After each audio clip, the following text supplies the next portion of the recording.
One, I mean, you're not reinventing the wheel.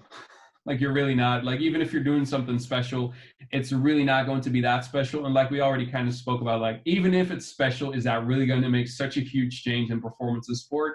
So sometimes I think like we maybe overestimate ourselves a little bit. So we think we're a little bit more important than we are. So maybe then we're also a little bit more scared to share what we have because other people might steal it from us. I think that's just ludicrous.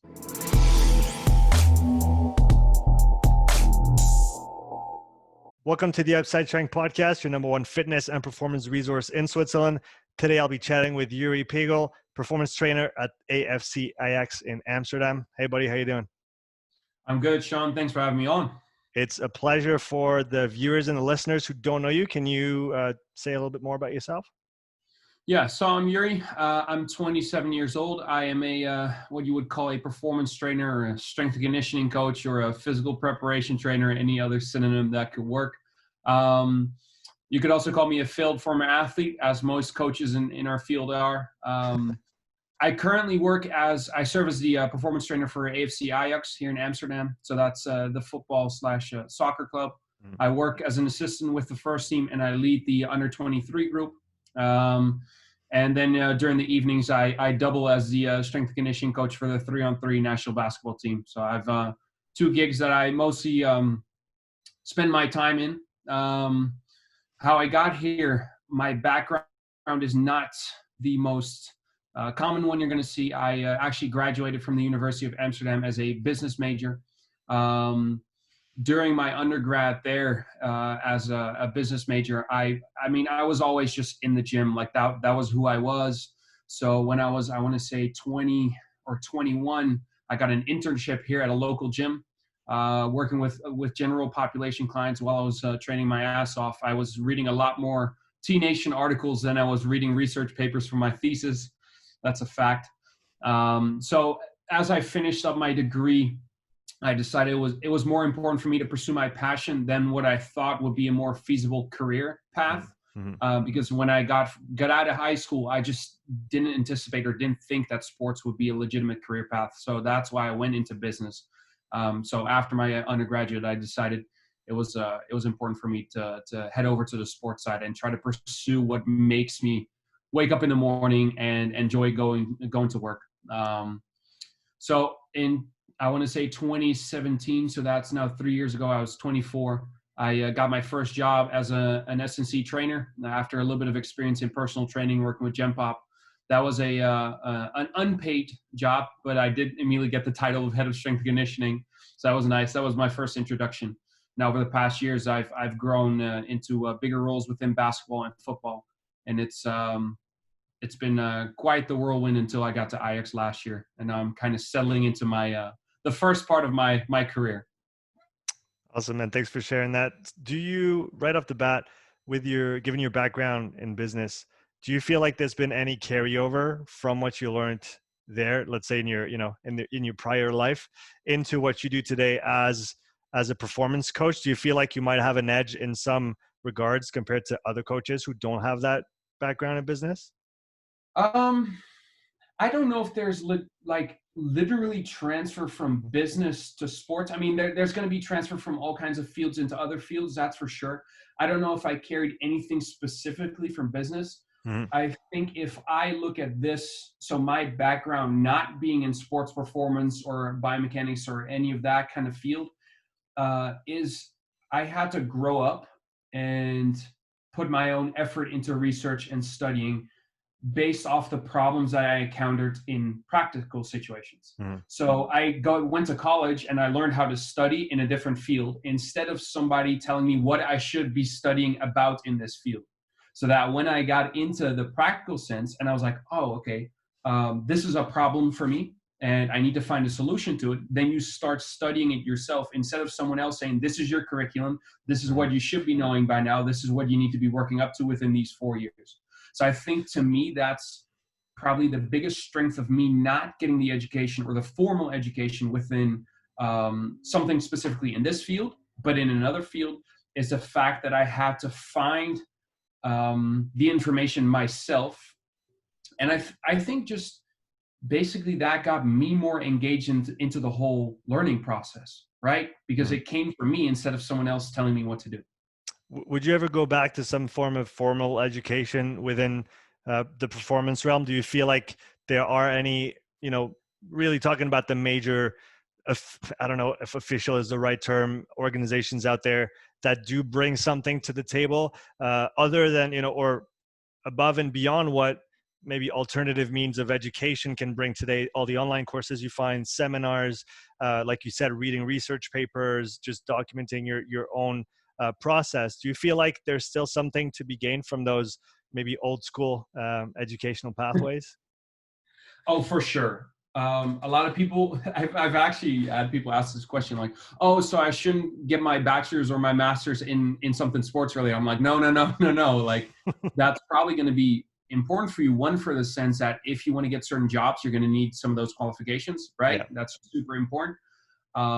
It could still be that this is going to bite me in the ass later down the road. However, if someone doesn't hire me because I don't have my degree specifically within the field, then I don't want to get hired by that person anyway, Mm-hmm. Mm-hmm. right? But Yeah. still, in general, it's probably in your best interest to get a degree in that field. I just decided to switch into the field at a relatively later age, or when I was already in school doing something else. So I would definitely say get your degree there. I think there's a lot of value, and I think it's also, it lays the foundation for a lot of people. When they get out of high school or when they get into college, they need a framework to study from, Mm-hmm. right? They need something, a basis to work from, and from there to be able to expand. Me personally, I am just very, very inquisitive about stuff. Like, I always want to find out specific things. I'm always tinkering and thinking about, what, always trying to find something. So for me, self-study is one of the easiest things I can do. I find a topic, I'm like, ooh, this is interesting. And then bang, I deep dive as far down the rabbit hole as I possibly can into one subject. And then eventually it either pays off or it doesn't. And then I go into something else. And then maybe 2 years later, I'll go back into that rabbit hole. I'm like, why the fuck did you spend so much time studying this? This doesn't make sense. So coming back to your question, do I think there's a lot of value? Absolutely. Do I think you can get it elsewhere? Yes. Specifically, I've spoken to Kier Wenham Flat, rugby strength coach on Instagram, about this a Yeah, lot. I had Adam on the podcast this afternoon, actually. Oh, really? Yeah. Fantastic guy. He's always helped me a ton. But I've spoken to him about this. Like, at the beginning of your career, your questions are going to be general, right? You're going to have a lot of general questions. And he said, like, Yoeri, you're at a point now where most of your questions or problems are going to be very specific. You're going to have specific problems that are going to need specific solutions. So a general curriculum or course or webinar or seminar probably isn't going to do that much for you. What is going to help you get further is if you dive into some of the minds that have kind of encountered those same specific or similar specific situations and problems that you are now being exposed to.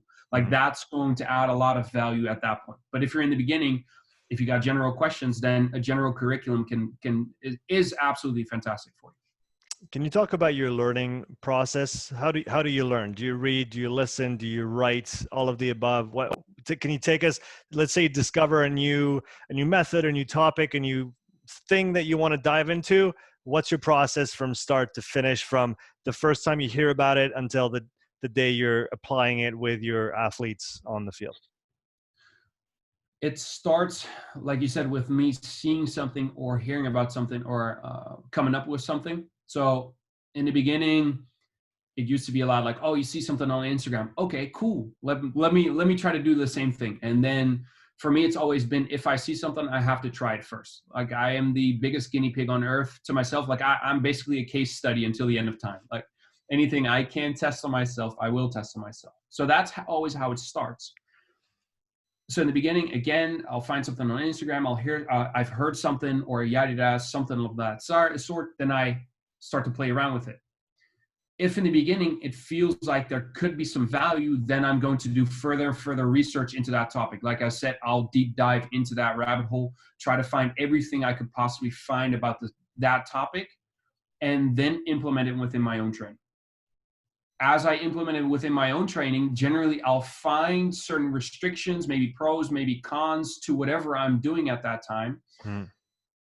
And then I'm starting to think, okay, but how would this apply to other people? Because even if something works fantastically for me, or it has no results, or it actually creates a decrease in performance, whatever, that's still one person.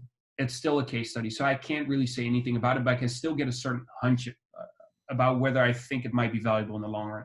Mm-hmm. So then what would happen next is I discuss it with some of my colleagues, my coworkers. I have one over here, Eddie. He's a total dipshit. Make sure you don't follow him on Instagram. I'm joking. It's at Perfect Performance. He's a fantastic guy. He's one of my kind of like my sparring partners.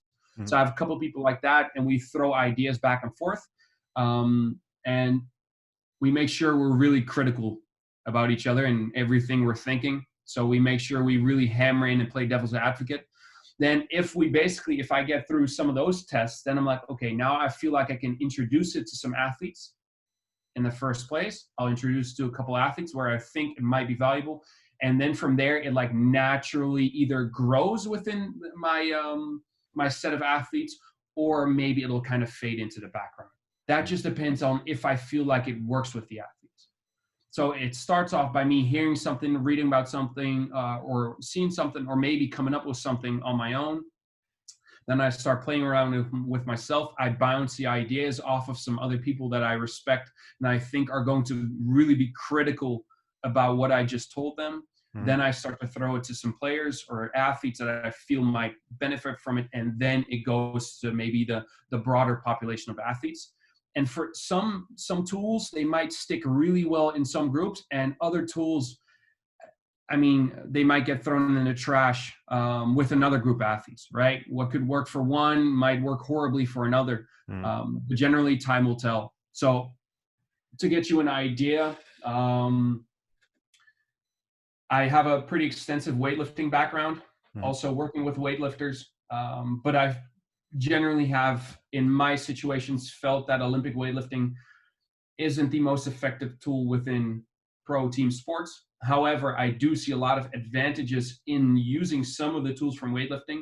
So when I started working with basketball players, I started thinking like, their body shapes just aren't made for doing certain movements. Like, let's say they have limited front rack mobility and they're just cranking on the wrist in that catch position. I'm like, I don't like this, but I still want to get that peak power. I want to get that peak power during hip extension, knee extension, and ankle extension. How do I get there? It's like, okay, we can get a clean pull. A clean pull, although a lot simpler and less demanding than a power clean, for instance, still has a decent amount of time that you need to invest into teaching the movement if you want to get it done properly. And by that, I mean, I know a lot of coaches say they can coach them properly. Look in the mirror. I don't know about that. So the clean pull still has quite the technical demands. So then I was thinking, okay, what about a trap bar? Like, what if I throw a trap bar around a basketball player? It's much more suitable. Like, I generally will do trap bar deadlifts instead of straight bar deadlifts. So why not do a trap bar clean pull instead of a regular clean pull? So then I start playing around with it myself. You know, you got force plates, you got gym awares. You can try to see whether the peak power is similar, peak velocity is similar, whether the intent is similar, and whether maybe you can get the athletes to do it within 2 sessions instead of 15, right? So that's like kind of how I go through the process of like thinking, okay, I have a problem, right? A specific problem. I need a specific solution. And then I come up with something. I play around with it first, bounce the ideas off, implement it with some athletes, and the trap bar clean pull has been in there since then. So that's kind of how I go through it. I'm 100% with you on what you described in terms of the time efficiency of learning just the trap bar jump versus the clean pull, especially if they don't have any background in that sport. And then would you mind sharing some of the numbers that you found playing with those two movements and comparing them from, a velocity standpoint? Did you find comparable metrics there? Yeah, super comparable. There could, of course, if you have the power clean, generally compared to a pull, you're going to see higher velocities, higher peak powers, due to the athlete generating more intent of getting the bar to a higher level. But I didn't really see any noticeable differences between trap bar clean pulls and straight bar clean pulls. And that's really the comparable exercise you can make there, of course. Besides that one practical example, could you think of the most useful tool that you've kind of unearthed through your process of learning and diving into those different rabbit holes? What's the one that you've come back with that you use now maybe every day or, you know, regularly, and that you're like, oh, I'm glad I found this one, or I wish I would have found it earlier? You mean training tools or Training tool, technology? method, anything that you've added along the way that you wish you maybe had earlier on because of how valuable it is? Jeez. Um, the trap bar clean pull is definitely up there. Mhm. I'd say also using extensive short coupling plyometrics, so really short ground contact times, but only doing them extensively, so sub-maximally. Mhm. Um, Before playing around with that for the first time, I thought that you would need to be doing intensive plyometrics to improve certain KPIs. Mhm. At least that was my thought process at the time, until I went through a cycle of purely extensive, so sub-maximally by nature, short coupling plyometrics barefoot. And Mhm. I want to say I did that for 4 months, and none of it was intensive. Like literally none of it was maximal effort. It was very repetitive in nature, but a lot of different variations. And I remember just by accident, I retested my RSI off a drop jump, and off every height, they significantly improved. And I was like, oh, wait a minute. And then, you know, looking back, then I tried to reference back, right? Like bottom up kind of approach. I Mhm. was like, okay, I saw this. And then I tried to see where could that be. And then looking at some of Yoeri Verkhoshansky's stuff. I remember Natalia Verkhoshansky gave a presentation, and I don't know if it was her or someone who described or spoke about the presentation, but it was said that probably the results that could be gained from stuff such as drop jumping could also be done with much less or much smaller impact short coupling exercises. Mhm. And I was like, okay, it makes sense. I've experienced the same thing. And I think that's really the case. And since then, I haven't been able to prove it yet. I Mhm. haven't been able to prove it in the sense that I can't just have athletes just do extensive short coupling plyometrics. Like there's so many different things. So even if Yeah. someone's RSI goes up, I still can't say, oh, was that got them there. But Mhm. my hunch is that is probably the way to go, is to go into more extensive, so submaximal based exercises for short coupling plyometrics. While I think that the longer coupling ones are probably going to be or need a little bit more higher intensity variations. Yeah, So it's that's probably one of the bigger things for me. it's really interesting. I did something similar the first year when I started with the physical preparation of the rugby team that I work with, and essentially just introduced, you know, 5 minute of extensive plyos, just power speed drills at the end of every warm up, leading into the speed work that we were doing. So really nothing, you know, groundbreaking. The most basic, you know, your A skips and your snaps and your booms and all those things. And 6 months later, the sports coach comes to me and he's like, Sean, my front rowers are super explosive and dynamic. Like, what special exercise have you been doing with them? I'm like, we've just been doing like 10 minutes per week of extensive plyos for 6 months. That's all. And he was like, what?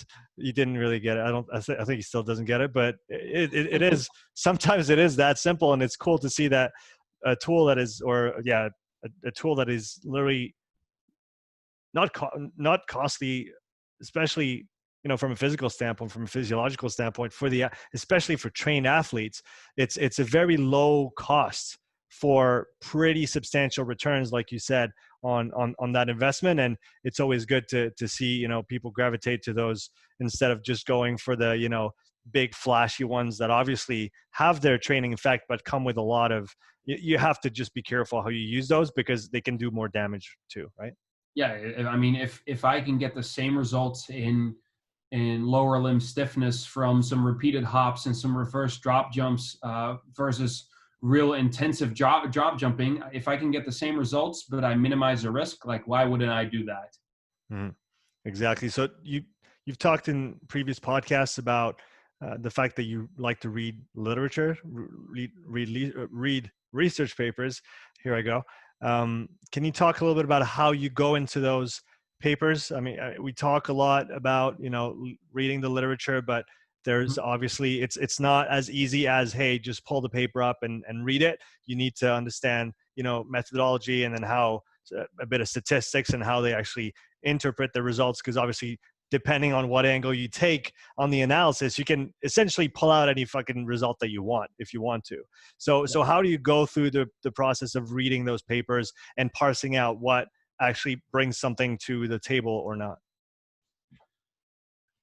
I think first of all, I think there's a lot of knowledge we can gather from research papers, but I think the more we want to gain from them, the more we need to understand their inherent downsides. Mm-hmm. So what's the problem with a lot of these research papers is they are often lab problems that are supposed to solve real world issues, right? So if I have, lab solutions to real world problems. So if I do a study, and it can be as controlled as possible, but I do it with 50 college students that have 3 weeks of strength training experience, and from there I am able to conclude that the PAP effect, it works for explosiveness improvements, then does that really transfer to a group of elite soccer players? I mean, it might hint towards it, but does that mean that it really is going to transfer to my specific situation? So I think the big thing is, if you're looking at scientific data, or if you're looking at research papers, that you understand its possible downsides mostly. All right. So there's so many differences between the situations of the paper, the environment that the researchers were in versus the environment that you find yourself in. If you understand that difference, you take that seriously, then you're probably going to get a lot more out of it, because you're going to understand that, it just might not apply. So I think that's one of the bigger things there, is understand its inherent downsides, and also discuss it with other people, right? Discuss the entire paper with other people, preferably the ones that are very good at maybe what you lack. So if you are not good at interpreting data, I'm really not that good at the data stuff.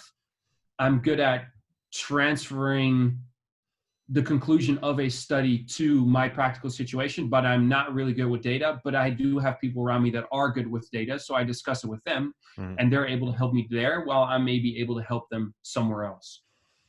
For coaches that are listening and maybe who don't have the luxury of having a team of, qualified was the word that I was going to use, but that's not really the right term. People that know their shit around you and that you can bounce ideas off of and actually get something out of the conversation. So for maybe coaches that, coach alone and don't have anybody around them, how would you recommend that they go out and seek out those kind of, set up a round table once in a while with some coaches from the areas? Would you have any advice on that? Yeah, I think primarily that should develop organically. I think sometimes people try to force their network, and I understand, your network is your net worth. So everyone wants to kind of invest in the people, especially that are perceived as higher than you. But I think it needs to develop organically, preferably people either slightly below your average, or below your level, where you have to explain things, or someone that is slightly above your level that has to explain you things, or people at your level where you can really get into some deeper discussions.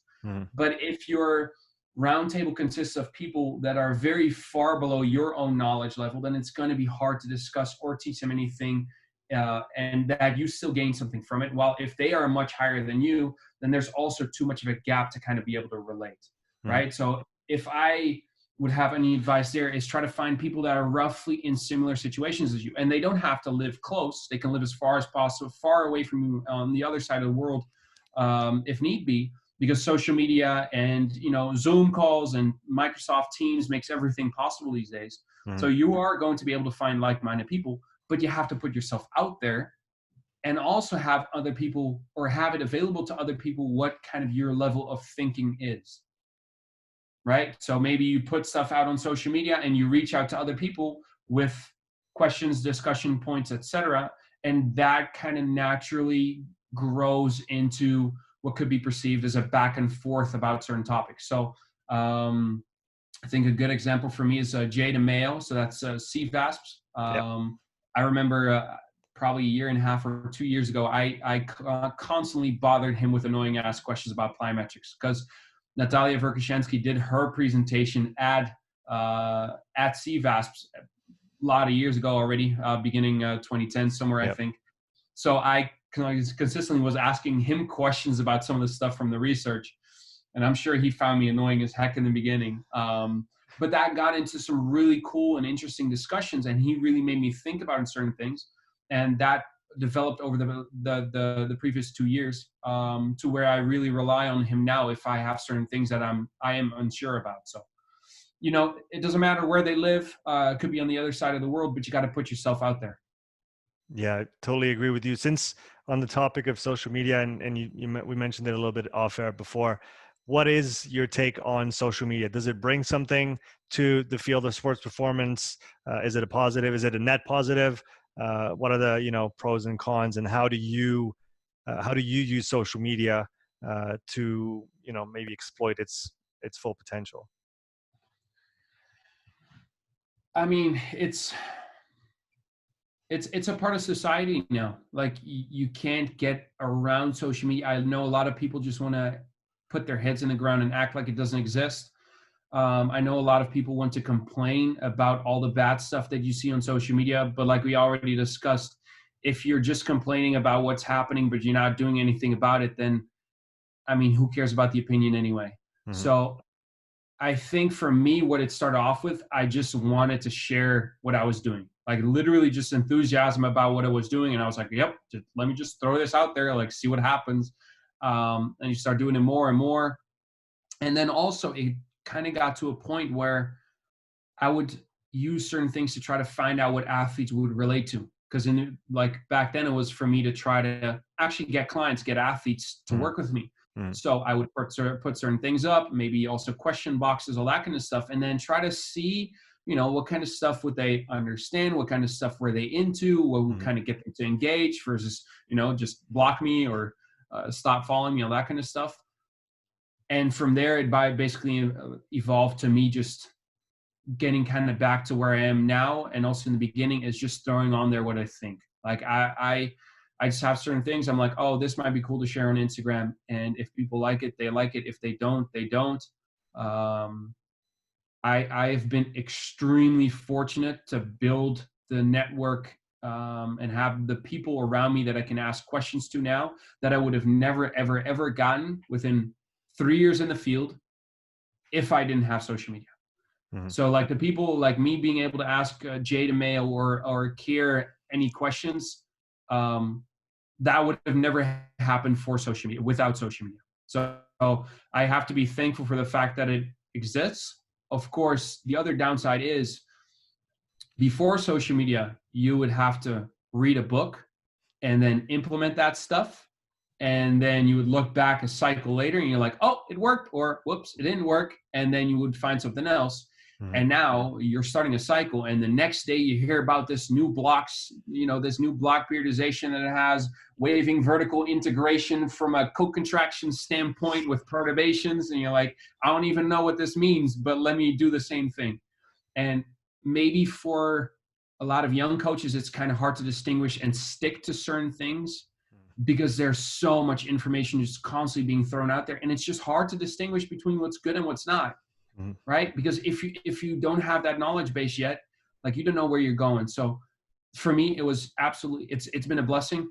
But I definitely see the possible downsides too. What would you say to coaches who are afraid of sharing what they do and what they know in fear of, you know, literally just having other coaches take it, run with it, and, you know, steal clients or get people that they could have gotten, and all those kinds of thoughts? I think if you're I mean, you're not reinventing the wheel. Like you're really not. Like even if you're doing something special, it's really not going to be that special. And like we already kind of spoke about, like even if it's special, is that really going to make such a huge change in performance of sport?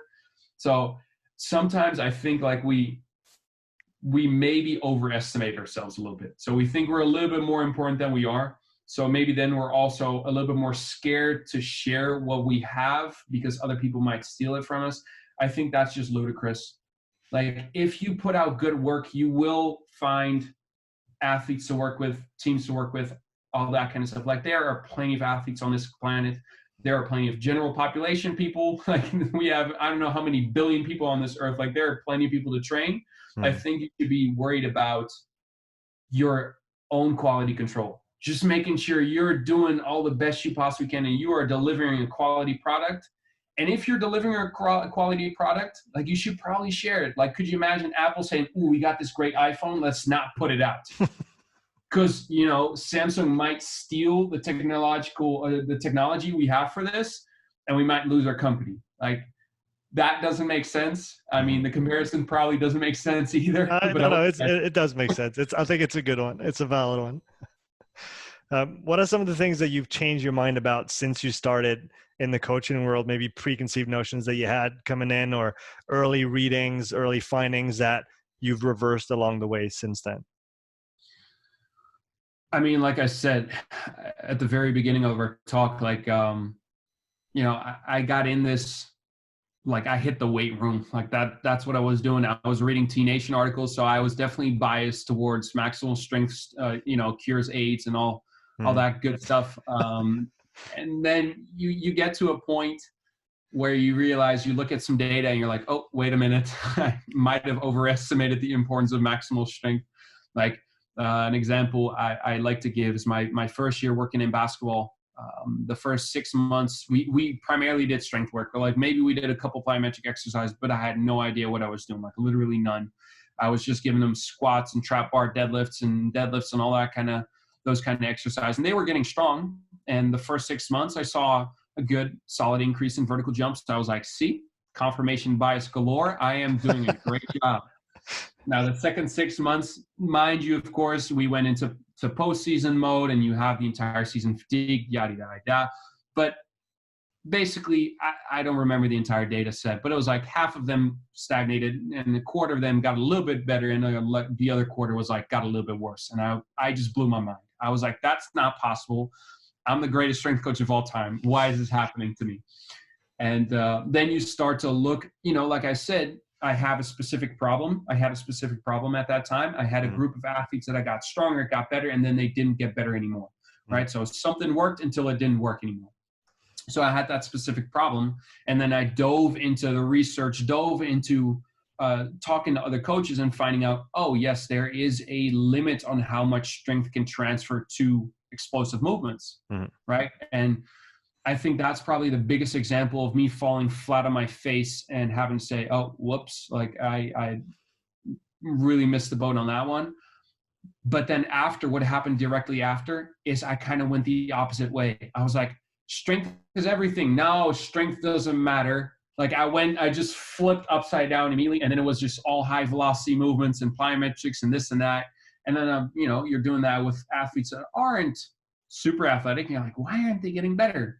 They're like, oh, wait a minute, because they didn't have that foundational strength. So, you know, kind of, I want to say, if I've learned something over the years, is to not go too high or too low. Kind of try to stay in the middle, be very critical of everything you're doing, but don't immediately flip the script if you find something new or something that might be exciting or something that might work, right? Feel free to implement it slowly. Feel free to implement it over time, but don't toss over your methods and your principles because you found something that's shiny and that you think might be the new holy grail. I want to get into the weeds a little bit with you on plyometrics. You talked about extensive variations that you've used with quite a bit of success. Can you talk about intensive variations and how you program, how you progress with different populations? What's your kind of global view of plyometrics and how you integrate it into training? Yeah, so I think the biggest common or misconception we have about plyometrics today is the thought that we need to have a certain base of maximal strength before we could get into plyometrics.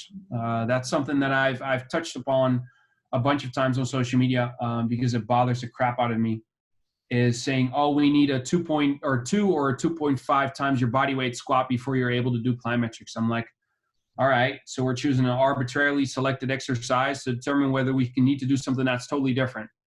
So what I like to say is, okay, you see kids playing sports, right? Kids play football, kids play basketball, kids play all these kind of sports. Are these sports comprised of maximal strength efforts, or are they comprised of plyometric actions? I think we both know the answer to that. It's plyometric actions, right? There are thousands of plyometric actions occurring in sport. However, not many maximal strength exposures. Would you be more comfortable with a basketball player doing a depth jump, or a power lifter who squats 2.5 times their body weight but hasn't jumped in 5 years? I think I'd be more comfortable with a basketball player doing the jumping exercise. Now, I have to give a little side note there by saying, yes, maximal strength matters. And yes, you need to be strong before you get into some of these really highly intensive exercises. So I'm not saying put your 16-year-old on repeated high hurdle jumps or on depth jumps off a 70-centimeter box. I'm really not saying that. I am saying, though, we can develop plyometric capacity with strength development concurrently at the same time. How do we do that? We do those same jumps, or maybe variations of those jumps, extensively. And by extensive, for those that didn't get it during the last part, by extensive, I mean submaximal nature. So it's like saying, okay, I'm developing a squat. How do I get there? I get there from a bodyweight squat to adding a barbell and then adding 5 kilos every week or something of that sort. I do the same in jumping. I start off with some very low-level jumping, maybe even landing mechanic drills. I might go into some really low pogo jumps, or maybe static jumps.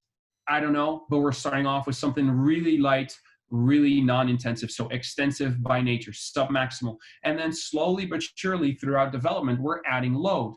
Now that load is an external load as on the squat. It is self-intensifying by jumping higher and higher and higher and higher and higher. Over time, we now develop our athletes' capabilities to handle these stressors, these specific stressors from plyometric actions, and then overload them until we get better at them. Same way you would a squat. You also wouldn't say, hey, you got to be able to depth jump before you can do a body weight squat, right? So we have to start both at the bottom extensively, strength development and plyometric development, and we both develop them concurrently over time. I think that's one of the big things, or biggest misconceptions people have about plyometrics, is saying, oh, you got to be strong first before you can start plyometrics. And then I say, no, it's a huge continuum. There are spaces and places to start, while there probably aren't places that you shouldn't, while there are spaces that you probably shouldn't be starting yet at the beginning. All right. So I think that's one of the bigger things we have to look at. And then also, like, working with the populations I work with, I try to look a lot at data, jump data. So differentiating, for instance, looking at RSI scores, looking at RSI modified scores, jump outputs, seeing how they relate to isometric mid-thigh pulls, and then trying to see where on that curve they might be, or on that continuum where they might fit in, right? Certain athletes, for instance, might have very high jump outputs, but they need a lot of time to generate that force. Now, if their sport requires them to jump really quickly, get off the ground quickly, then they're probably not going to be able to replicate that same jump output that they put forth on a force steps and do that same action in sport. So then what do we need to do? We need to train that athlete to be able to get high jump outputs, but in shorter amounts of time. While if you have someone that might have a very high vertical jump or a very low RSI, but we know that single leg jumping is important for them, then maybe we need to work on those Achilles stiffness or ankle stiffness, lower limb stiffness kind of exercise to make sure that they're getting off the ground in a split second. So with my athletes, I try to use the data to drive the decision-making process in what kind of exercise I'll give them, because no jump is alike. And if I just look at jump height, that's probably not going to tell me as much as I need to know in order to optimize the process.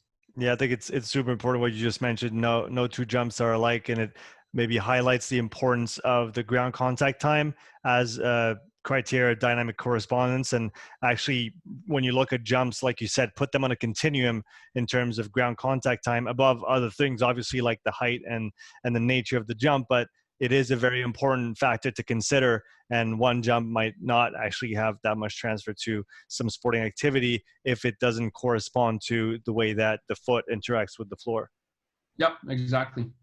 And then going back to your prior analogy on the squat, I think something that makes sense in my mind is an intensive plyo is like a 1 rep max squat, and you would not give a 1 rep max to a general pop, that person that's never lifted in their life. You would give them maybe 15, 20, maybe 25 reps with a very lightweight to start with. And that's your extensive plyos. And then as you build towards intensification of the movement, now you can build towards that 1 RM to that intensive jump. Does that make sense? Absolutely. Shifting gears a little bit, I know you like what is tried and true, what has been, proven to actually work. What are some of the technological tools that you think hold real value in the training and the coaching realm in 2020? I mean, I can really only speak from my experiences, and I've personally gotten the most value out of working with force plates. I've got a lot of value. Like for years, I used my jump, and that was the only piece of equipment that I had, and it's obviously better than nothing. I've been fortunate to work with a lot of different things, from the gym wears to the Nord boards to the groin bars and all that kind of stuff. But the force plates tell you so much about an athlete. You can test so many different things with them. I think that'll probably stick for a while. What is the main thing you look for, or the things you look for when you're working with a new athlete and you have force plates available? What kind of data are you going to go towards, and what is it going to tell you, and how is it going to orient your coaching process? It depends, of course, on what kind of athlete you're working with and what you're trying to find.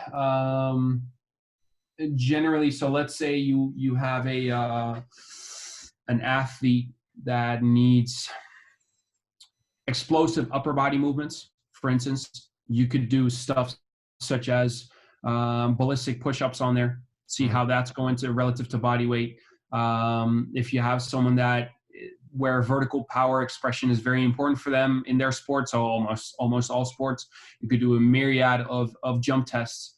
You could do maximal strength testing on there with squatting or isometric mid-thigh pulls and get a dynamic strength index there. If you combine it with jumping, like there's so many different tools.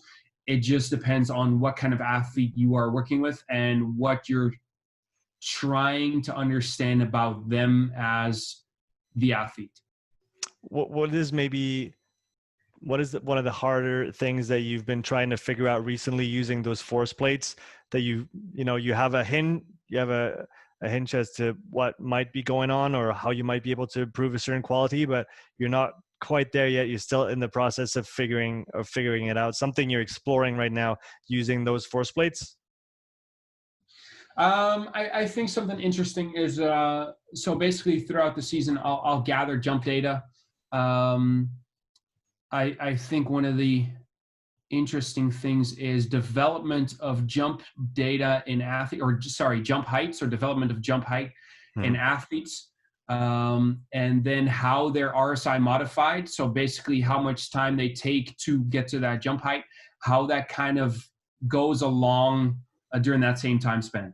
Right. So for instance, I have a group of under 23 players, and I focus a lot on strength development because I feel like that's a big bucket that's lacking within football athletes specifically. So let's say I am working there on maximal strength development. What does that do with their jump profile? Right. Does it change? So for instance, I'm seeing massive improvements in jump height. Right. But then maybe does their RSI modified slightly go down, as in does their time to create that impulse now change because their strategies are being altered because they're now able to produce more mean force, right? That could be something that you could see, is that now they are used to producing force over a large range of motion slowly, that they then start to apply that same thing into jumping, where the movement are very similar to, let's say, if we're getting better at squatting. So that's something that's really interesting to me, is seeing over time whether when someone gets stronger in the beginning, their jump profile kind of changes to this slower wind up to get to a certain height. And my thought is, yes, that if you have a lot of strength training, that the athletes are going to take more time to generate jump height, but their jump heights will improve. Then the question is, what then happens if you've reached like that level of strength that you want to get to, that you then start to do more stretch shortening cycle based exercises or plyometric exercise, that you then see that time necessary to generate the impulse go back down again, but the jump height stays the same. And then in the end, you've improved an athlete based on one of the KPIs, which would be RSI modified then. So that's kind of my thought process here, but it's also difficult to do in a setting where, I mean, I'm not block periodizing. Like I'm not just taking 3 months of this and then 3 months of that. So I was going to say, are you only doing strength training with them and no jumping, no flyers, no nothing else? You're not allowed to play sports.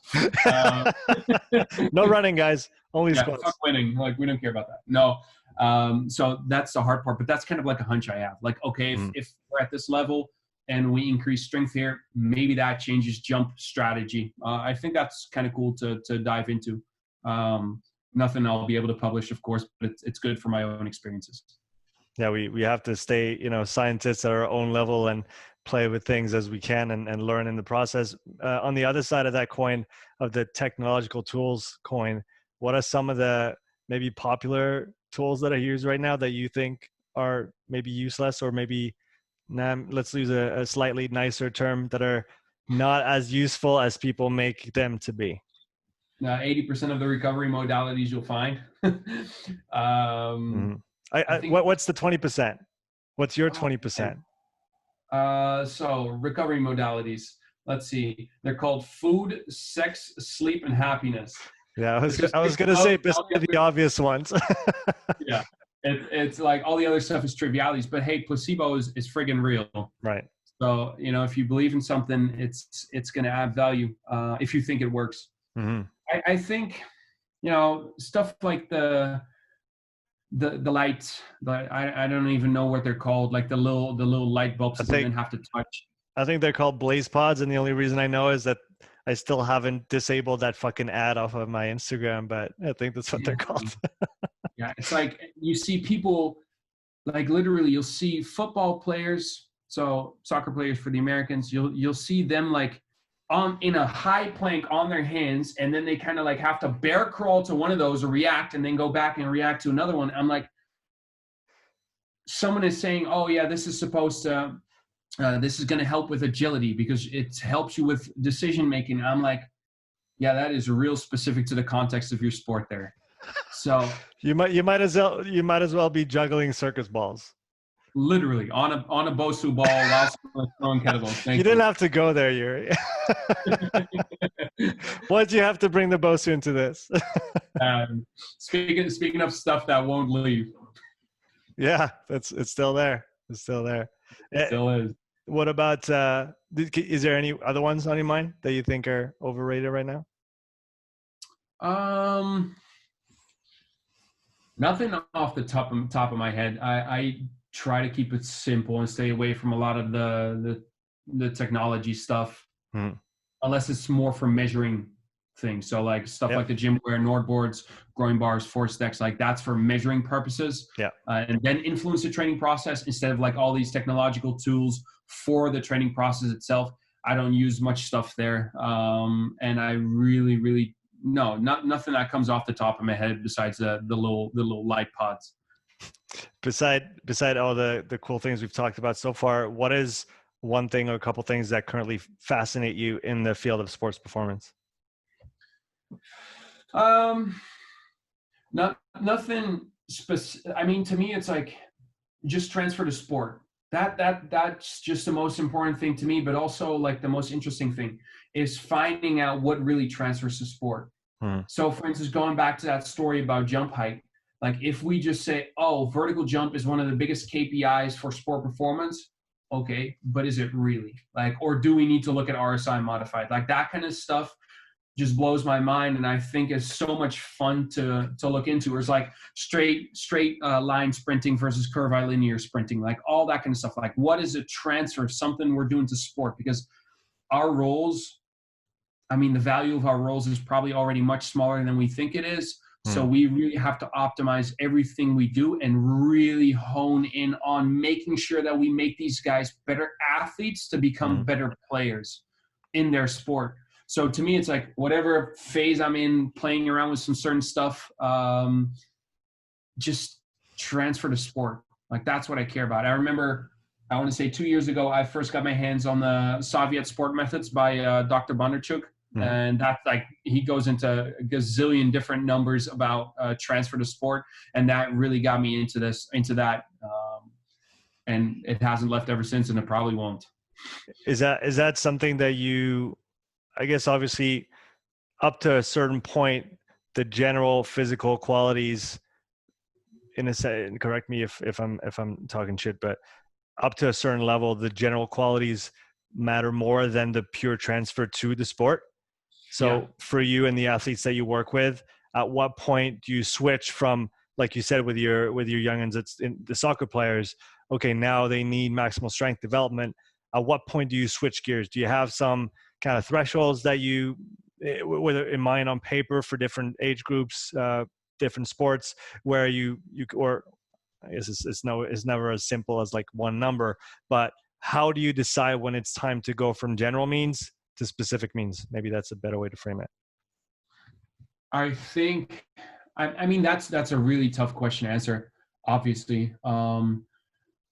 I think the biggest thing I would look like is, okay, what's a transfer to, for instance, a KPI where we know there is expected transfer to performance in sport. So we know if someone jumps 5 centimeters off the ground, the odds that they're going to be competing with Cristiano Ronaldo are very slim to none, right? So there are certain KPIs. So let's say flying 10 or a 30-meter sprint or a vertical jump is a KPI within a certain sport. Then I would look at something else and see whether that transfers to that exercise. When that transfer doesn't occur anymore, I can reasonably state that it's now lost its purpose for transfer for that specific purpose. So let's say we're talking strength training and it's transferred to vertical jumping. After a while, it goes away. So whether that's 1.7 times body weight squat, 1.5 or 2, I don't know. Like, we can discuss about that for days. But there is a certain point where it doesn't transfer. But that doesn't mean that it doesn't transfer to other aspects. Like, even though it doesn't transfer to speed or jumping anymore, maybe it still transfers to injury risk reduction, general robustness, anti-fragility, all that kind of stuff. Maybe, who knows? So even if someone gets to that certain point of where we're like, okay, maybe we need to start working specifically, then I would never get away from some of these general training means, because there might still be a secondary effect that we need to take into consideration.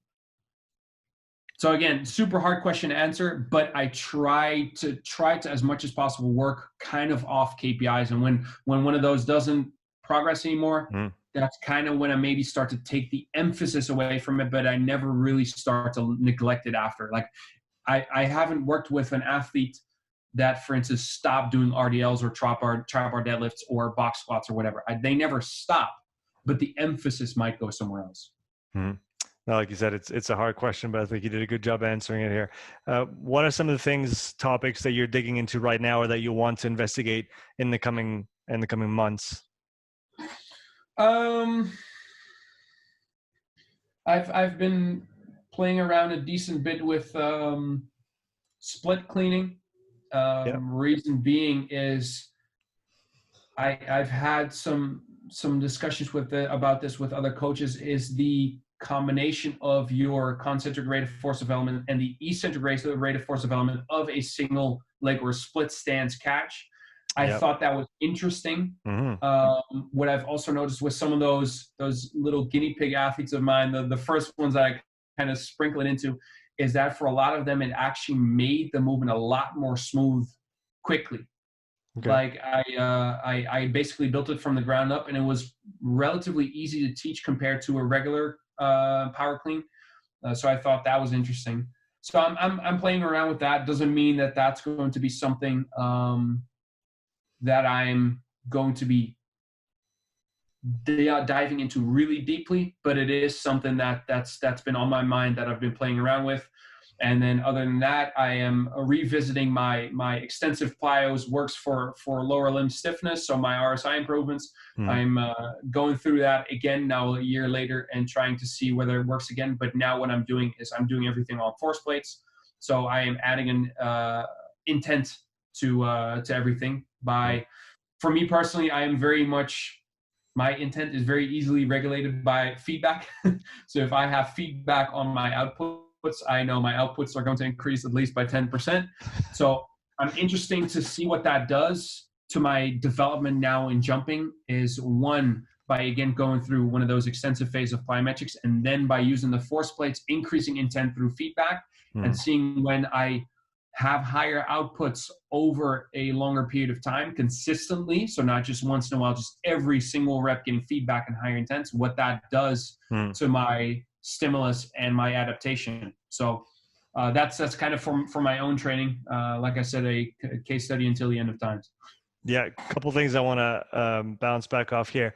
First one was, what do you think is the reason for the athletes having an easier time learning the split clean rather than the power clean?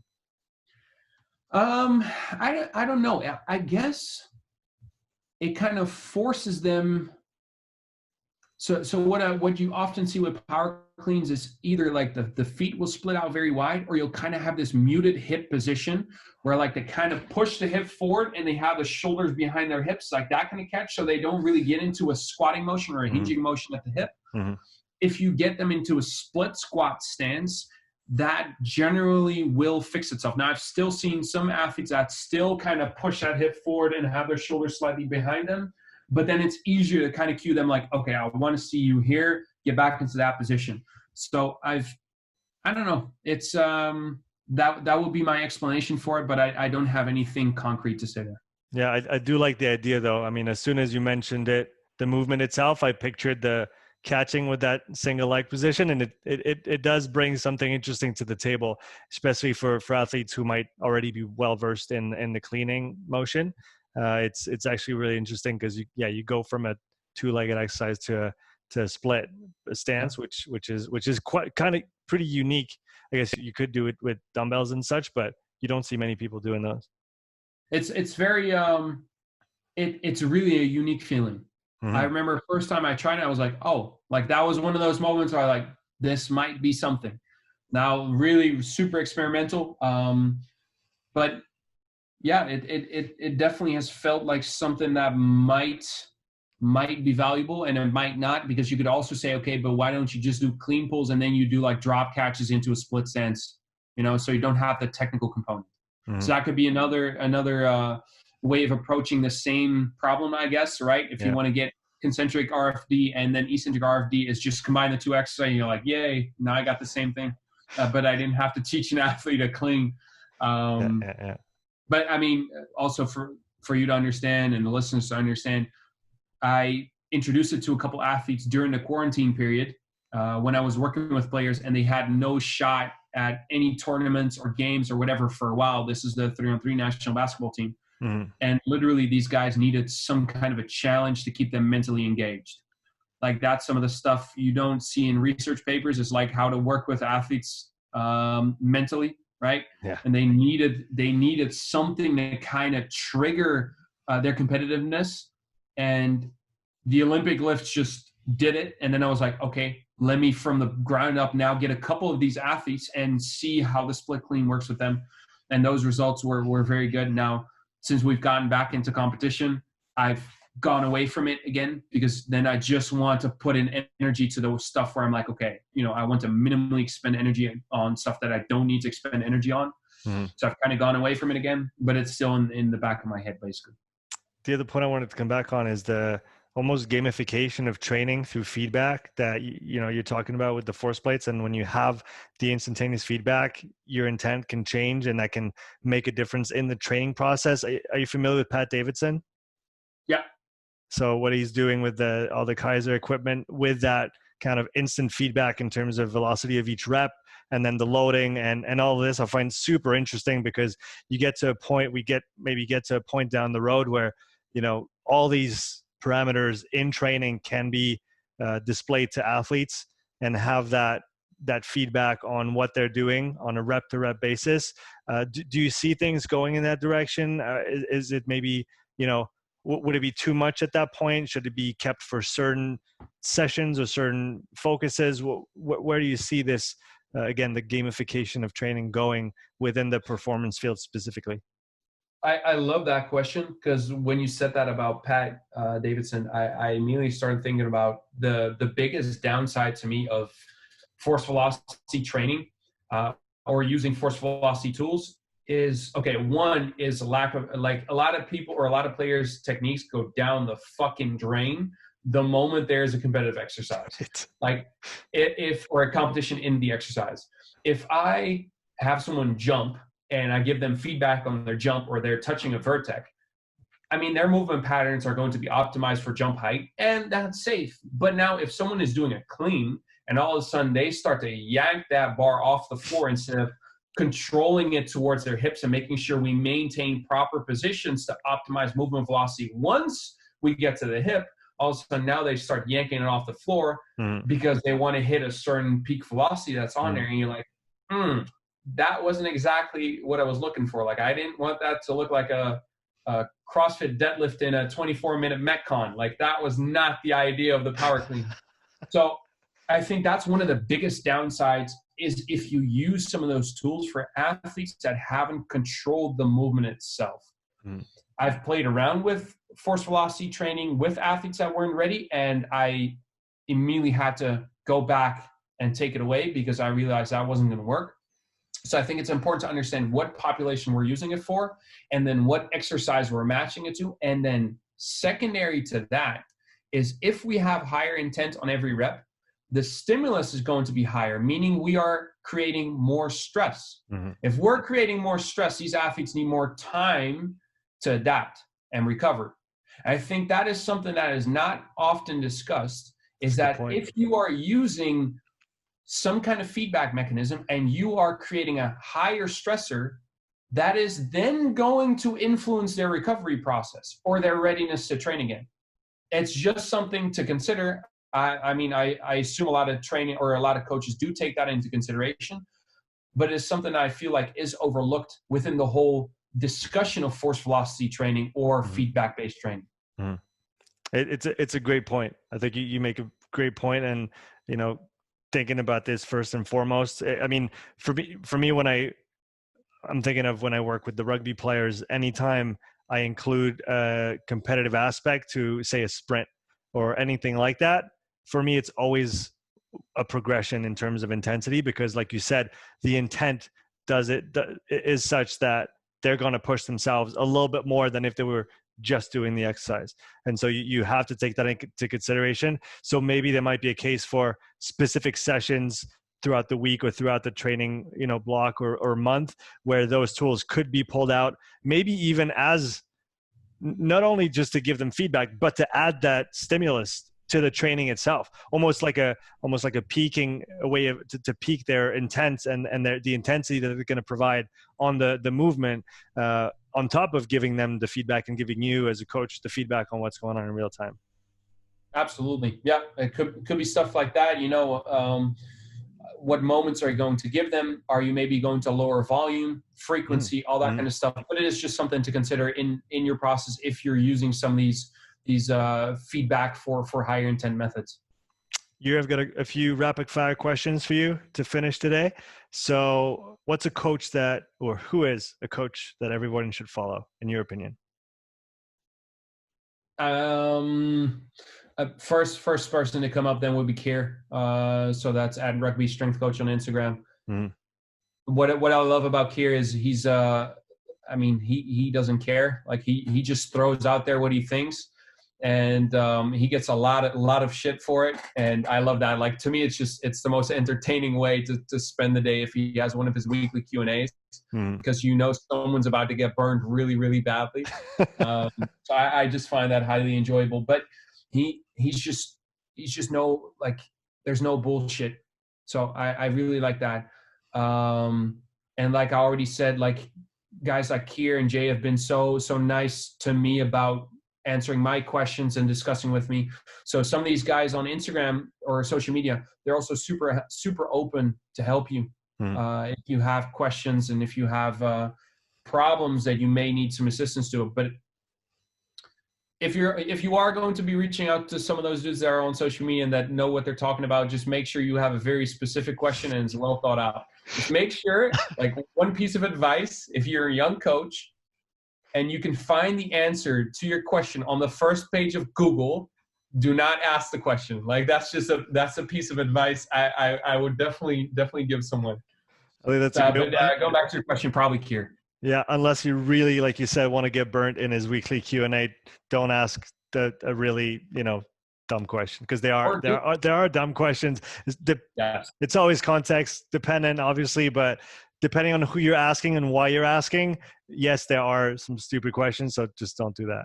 Yeah, there are definitely, I've definitely gotten some questions on my inbox where I'm not trying to be a dick, but I really just have to answer www.google.com. Like it's just so much fun to do. It's like, but you'll get the weirdest questions, like, what's the best exercise for this? What's the best exercise for that? And I mean, there really is no answer to some of those questions. So then it's like, Google, it's your best friend. Yeah, I'm gonna go ahead and sidetrack my rapid fire questions here, but I think your Google point is relevant. I found so much shit on Google over the last few years, building my business, building websites. Like the most obscure problems that I've had, I'm pretty sure I've been able to solve every single problem I've had with the, different technological endeavors that I've gone into, just searching on Google. And I'm finding like this weird post on the 10th page of a message board on a thread that's like from 2005. But if you actually look on Google, you will find so many things. So like you said, I think www.google.com is a very, very solid piece of advice. I think, nobody can take that away from you. And now the good thing is Google knows absolutely everything about you too.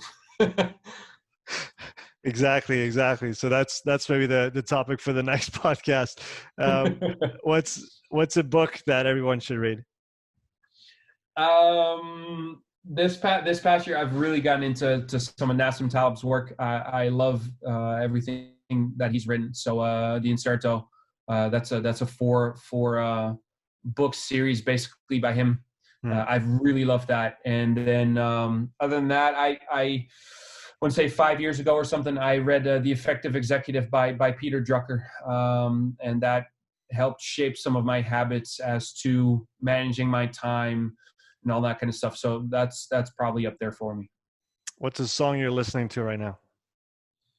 I have been, ask people around me, I have been properly annoying playing anything old from Usher or Justin Timberlake. Like I am in the weight room. I am not kidding. I am in the weight room and I'll have some players that are about my age and they'll bang it with me. And then there's like 17-year-old kids and they hate my guts, but they know if I'm in the gym, that box is mine. Like I am playing my music and they are definitely hearing Cry Me a River. And I will be singing along. So that's my vibes right now. And other than that, it's a lot of older J. Cole. I love it, man. Where can people find out more about you on social? I'm primarily on Instagram. Way too much on Instagram. I should probably stop that. But that's at Yoeri Pegel on Instagram. You can find me there. Other than that, I'm a contributor for the CVASP website. So that's Jay DeMayo's website. That's www.cvasp.com. Awesome, and I'll link that in the show notes for everybody to go and check out. Guys and gals, go follow Yoeri on Instagram if that's not done yet. Thanks so much for your time. It was a pleasure chatting with you today. Thanks so much, Sean. Thanks for having me. Take care, man.